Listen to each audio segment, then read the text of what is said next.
For the latest information regarding the COVID-19 pandemic in Cupertino, please visit cupertino.org/coronavirus. Good afternoon. My name is James Williams, and I'm the County Counsel for the County of Santa Clara.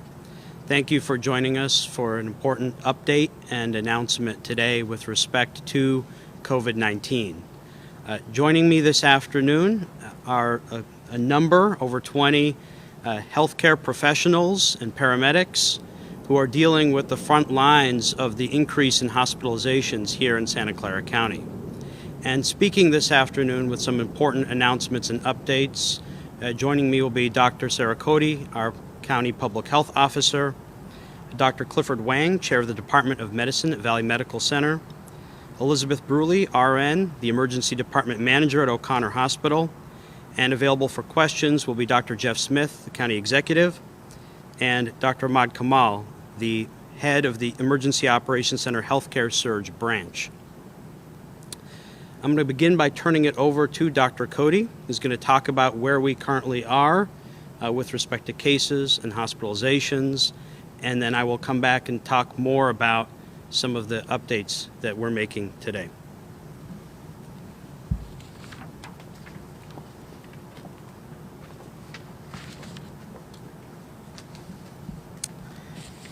Thank you, James. Good afternoon, everyone, and thank you so much for joining us. Today, I have some sobering news to share, and I know that this news is not what any of us would like to hear, nor is this situation one that any of us would like to be in. But nevertheless, here we are.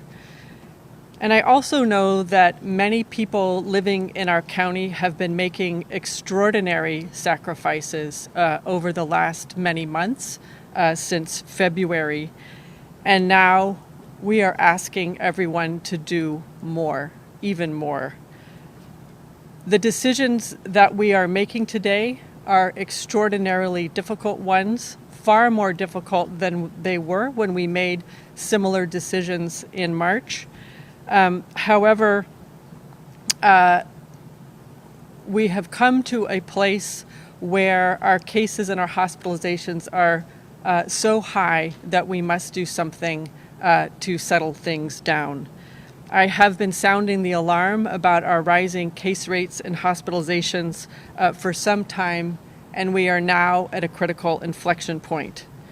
In fact, what we do or what we don't do starting today may mean a matter of life and death for many living in our county.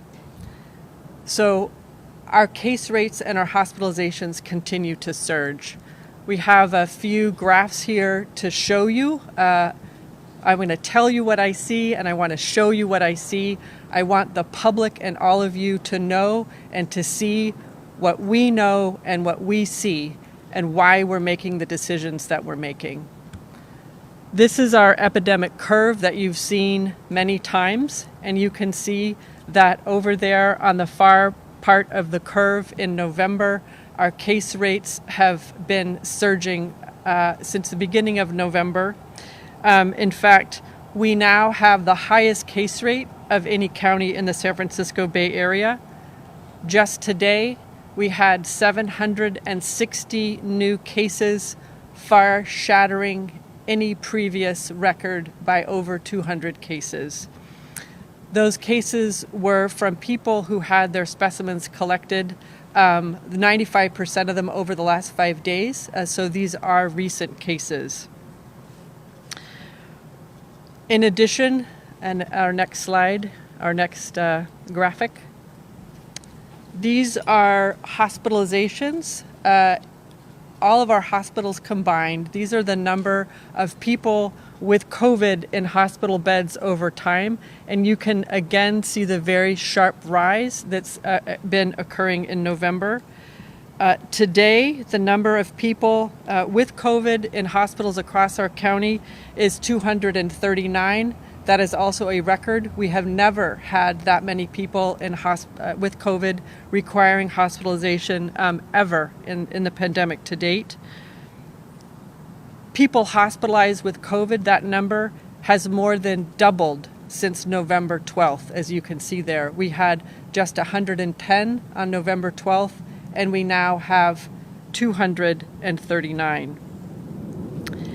And most concerning, many of our hospitals, we can go to the next one, have very little remaining capacity in their ICUs, and this is particularly in hospitals serving communities that have been most heavily impacted by COVID.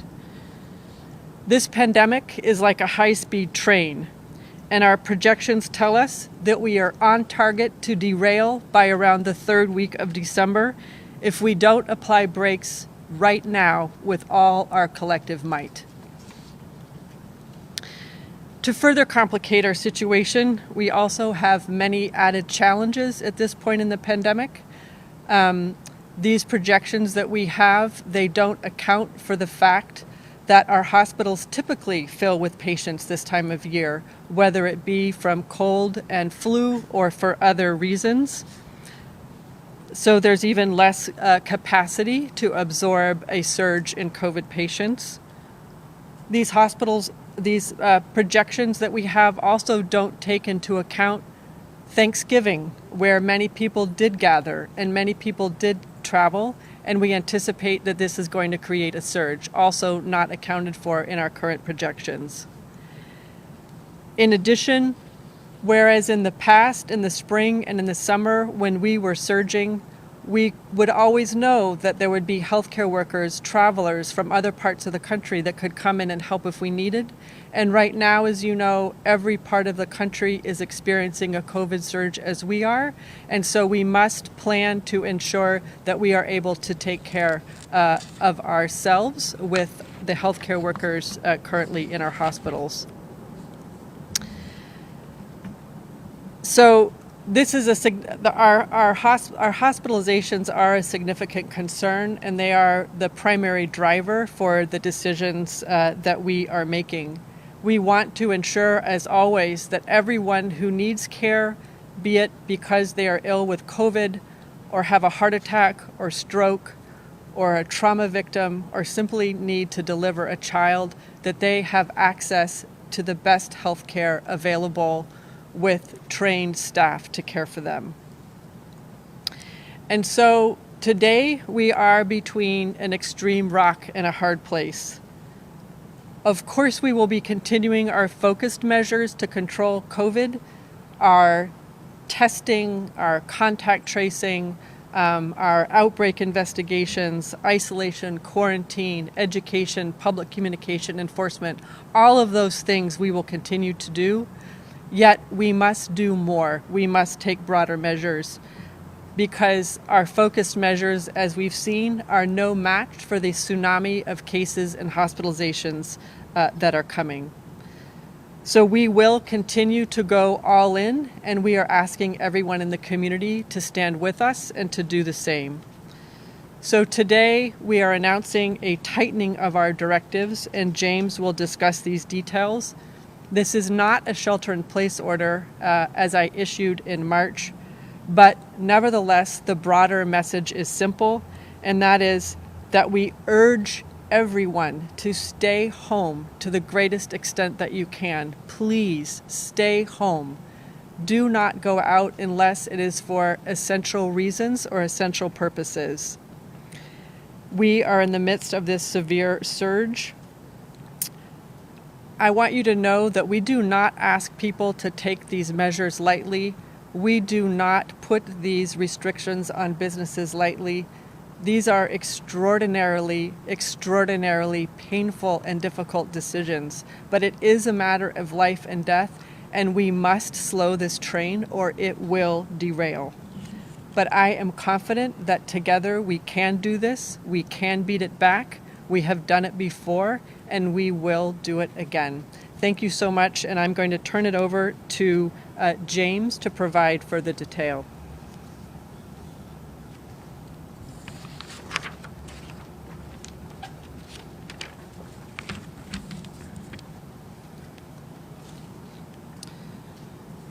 As Dr. Cody noted, we are making a number of changes in the existing directives that we have in place to help try to bring down the increase in cases and hospitalizations here in Santa Clara County.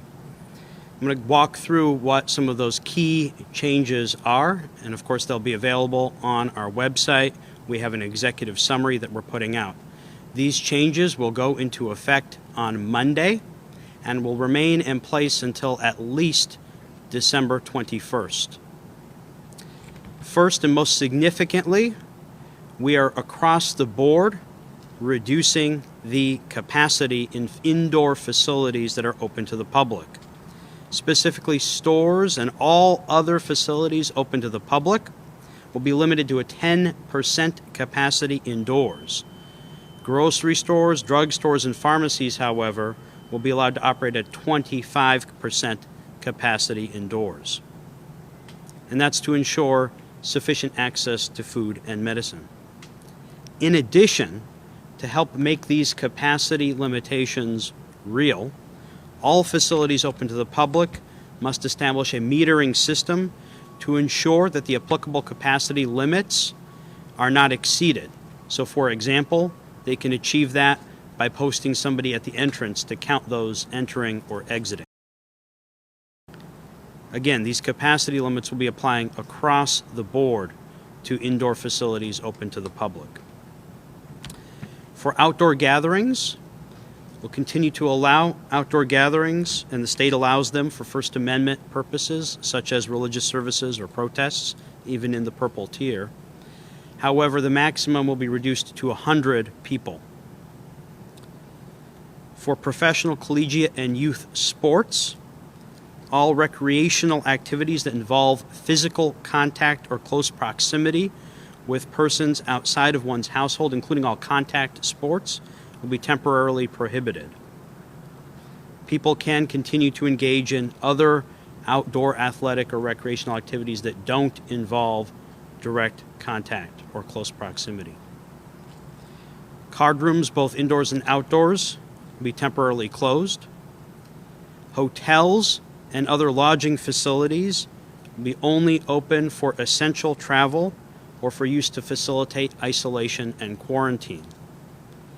And we're issuing a new mandatory directive related to travel that discourages any leisure or non-essential travel and requires a quarantine for 14 days upon return to the county if you have traveled from more than 150 miles away. Healthcare workers who are traveling into the county to provide care to patients or those traveling into the county to obtain treatment are exempt from this requirement. Our hope is that these measures, layered on top of the measures that the state has taken with the purple tier closures and the additional measure that the state has taken for the 10 p.m. to 5 a.m. limitation on only allowing essential businesses and activities to be open, our hope is that these additional measures will bring down the rate of growth such that our hospitals will not be overwhelmed. I want to reemphasize some of the numbers that Dr. Cody already mentioned. 760 new cases today. It's a new record. 215 more cases than our last record from just a few days ago. 239 hospitalizations, including 59 new hospitalizations yesterday, 71 of whom in our ICUs. Again, record number of hospitalizations. These are not records that we want to have here in Santa Clara County. And together, we believe that if we strictly adhere to these safety protocols, we can once again rein in this surge, ensure that access to health care is available, and help keep our community safe and avoid countless serious illnesses and death. We'll now turn it over to Dr. Clifford Wang, Chair of the Department of Medicine at Valley Medical Center.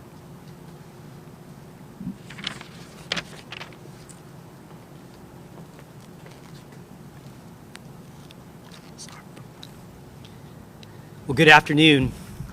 I just came from the COVID unit, and we are all feeling and seeing the impact of COVID-19 in our ICUs and our medical surgical units. Our staff, physicians and nurses and other staff, are working round the clock, doing extra shifts to care for all the patients. It's a stressful time, but we know that we're heading into probably one of the most toughest periods of the pandemic because we're getting hit both with COVID and non-COVID cases. This is one of the busiest times of the year. It's a time when we're just starting to see the flu early on, but we haven't even seen its apex yet. We have to be open to other patients that have other conditions, heart attacks, strokes, accidents. We really need to protect the healthcare system from being overwhelmed and overburdened, overcrowded. It's the lifeline of our community.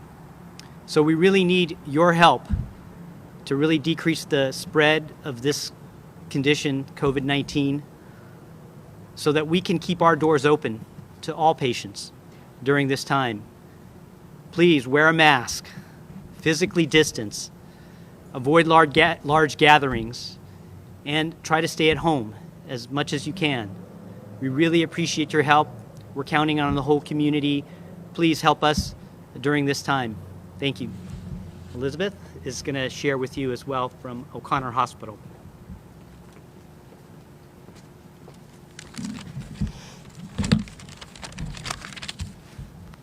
Good afternoon. My name is Elizabeth Bruley, and I am the manager of the emergency department at O'Connor Hospital.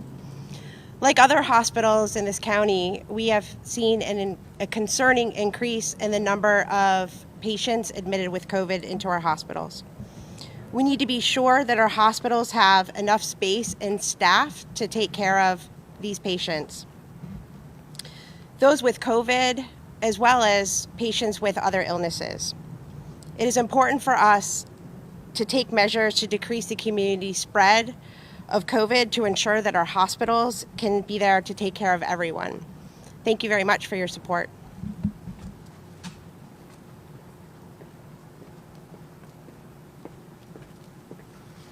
We will now open up for the question and answer portion of it. Please let us know if you have a question. We'll call on you. We'll start with the Silicon Valley Business Journal. Question for Dr. Cody. Would you clarify explicitly what you meant by the metaphor you used early on when you said about the third week of December, cases could derail? Are you talking about hospitals reaching capacity to handle COVID? What exactly are you saying? To clarify, the current trends that we have, both the rise in cases and the resulting hospitalizations, we work with a number of academic partners to do projections to anticipate how many hospital beds we will need to care for COVID and other patients. Those projections are all converging and tell us that around the third week of December, at our current trends, we are likely to run out, meaning that when those running out of our regular beds, and after that, we would have to go into surge beds, which is a different way of staffing and operating than the regular beds that we have across our hospitals. Just a follow-up on that. At that point, are you talking about a situation where doctors have to make decisions? Some people can be treated and some can't, or are you talking about moving into some expanded mode? That's when we move into surge, and actually Dr. Ahmad Kamal is in the best position to talk about what that means if you have further questions. Next we'll go with KGO TV. Yeah, so what's the impact of professional sports, teams like 49ers, the group travel, in and out? Yeah, I'm gonna leave those questions because it's particularly applying our directive to those situations, and I'm gonna turn it over to James Williams. What is the capacity of the beds right now? So for beds, I'm gonna direct you to Dr. Kamal. So maybe we'll bring up Dr. Kamal and run through those questions.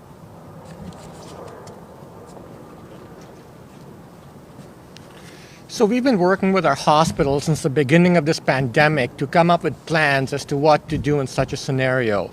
Hospitals have developed surge plans to deal with an influx of patients. However, we have to understand that these surge plans depend on adequate staffing.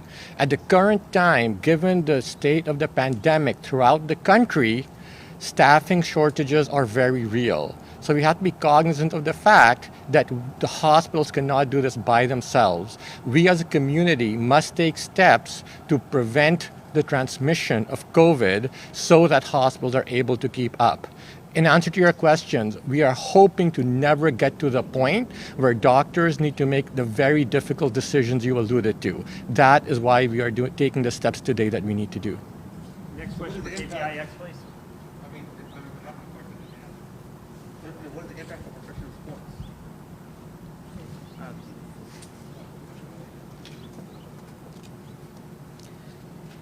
So the update today to the Professional Sports and Collegiate Sports Directive will temporarily suspend activities that require direct physical contact or interaction in Santa Clara County. So that means that for those teams, they will not be able to play games or have practices where they have direct contact within the county. Is that including the 49ers? Yes. Have you contacted the team? We have been in touch with and will continue to be in touch with all of the affected parties, including sports teams. And what did they say? I'm not going to comment on what other entities. If we can move and let other people have a chance to have questions, move on to KPIX next, please. James Fitzgerald, tell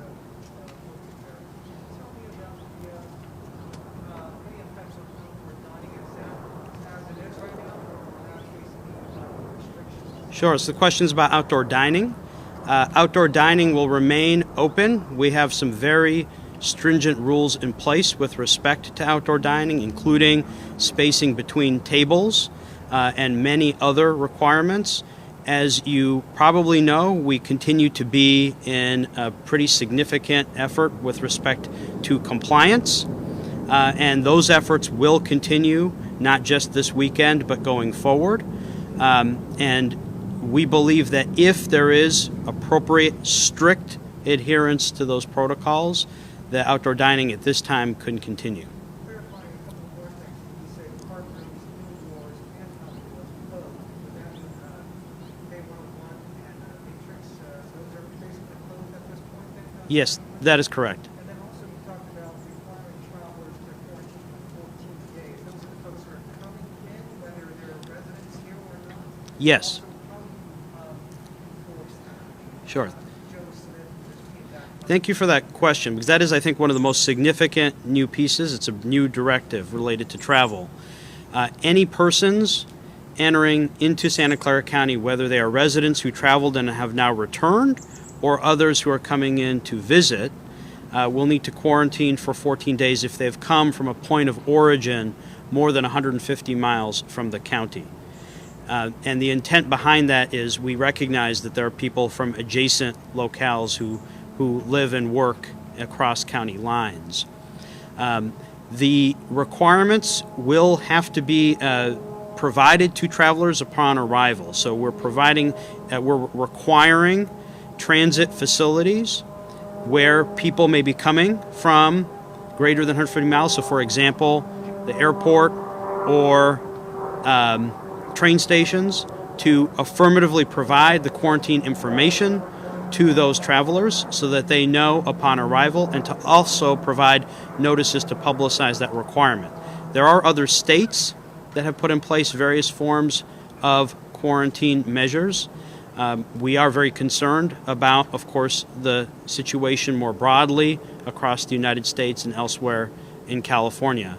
And we have been repeatedly discouraging travel. I think you've heard that now several times at several previous press conferences. But this is another step to try to keep the community safe when folks are engaging in travel. Sorry, last clarification. How are you trying to enforce that? I understand you guys have information that train stations, bus stations, airports, how do you guys follow those to make sure these folks actually quarantine for 14 days? Well, one piece of it is the change also to the directives related to hotels and similar lodging facilities, where they can only be used for either the purposes of, for essential purposes or for isolation and quarantine. So that's a piece of it.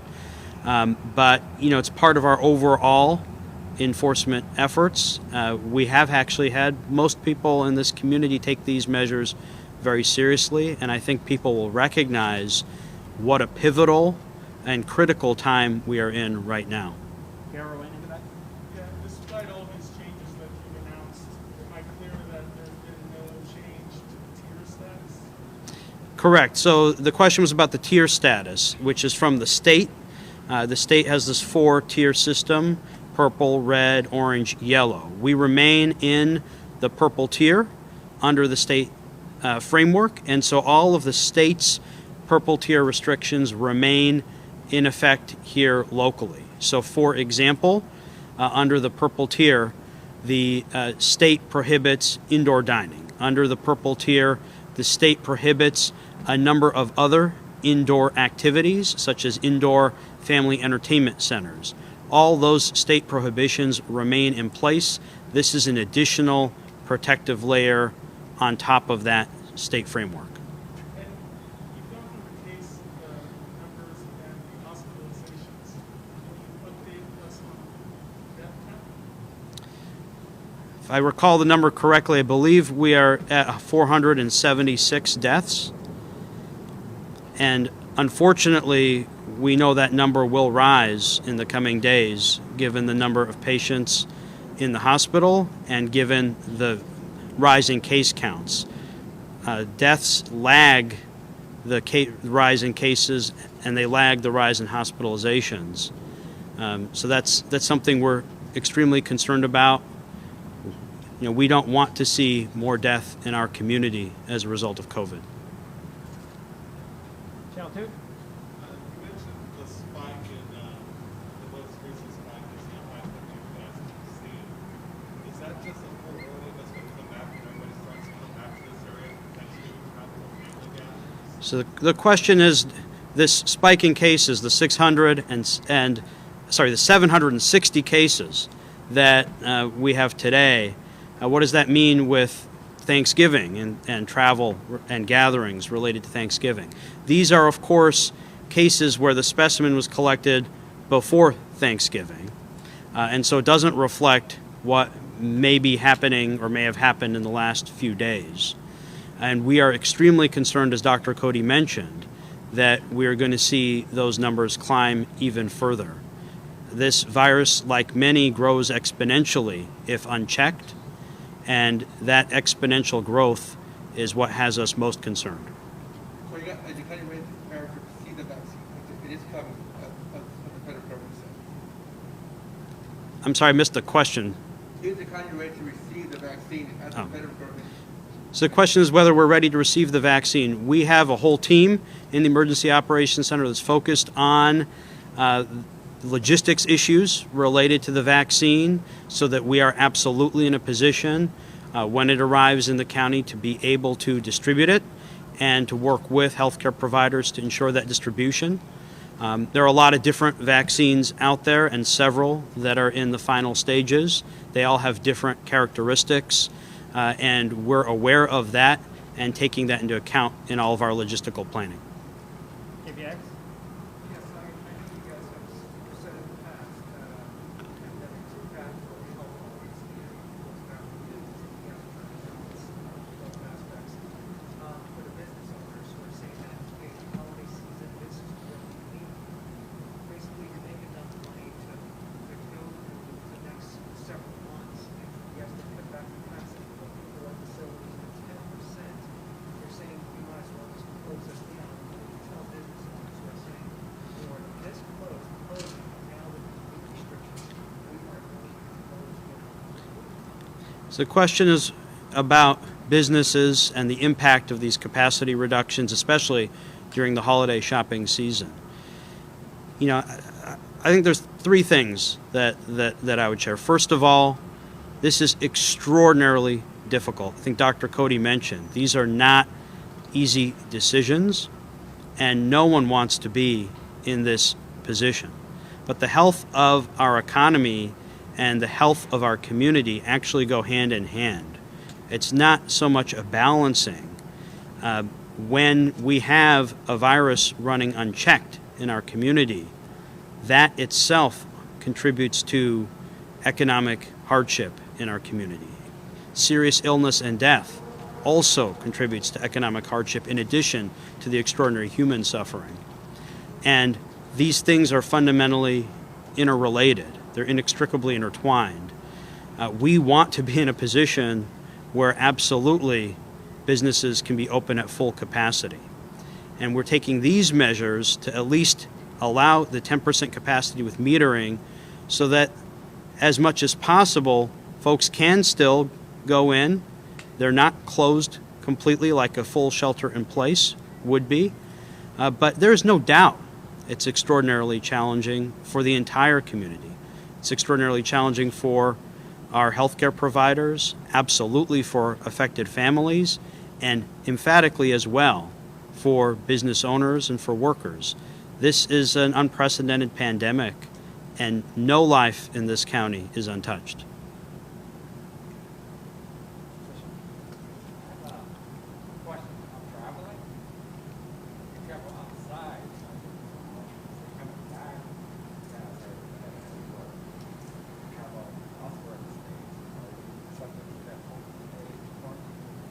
So the question is, if you are merely transiting through Santa Clara County, are you subject to the 14-day quarantine? And the answer is no. If you are actually in transit through to some other destination, it would not apply. But if you are coming here to stay here, it would. Anything else? Any last question? Thank you. Capacity of the beds. The capacity of the beds is currently at all hospitals. I don't have that number off the top of my head.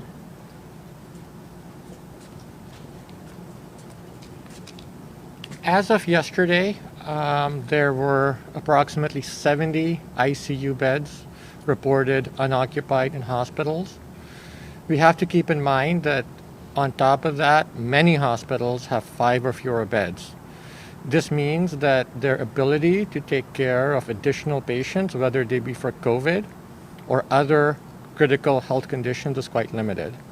We are very concerned particularly about that, which is one reason for the steps today. Just a quick question. Are eye doctors, dentists, all that's open? Go to.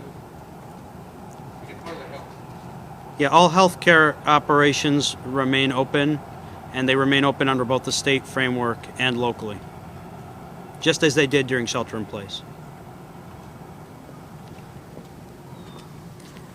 We'd like to thank everyone for coming. We'll be available for questions in other languages afterwards. And thank you for attending and helping us spread the word about all the information today. For the latest information regarding the COVID-19 pandemic in Cupertino, please visit cupertino.org/coronavirus.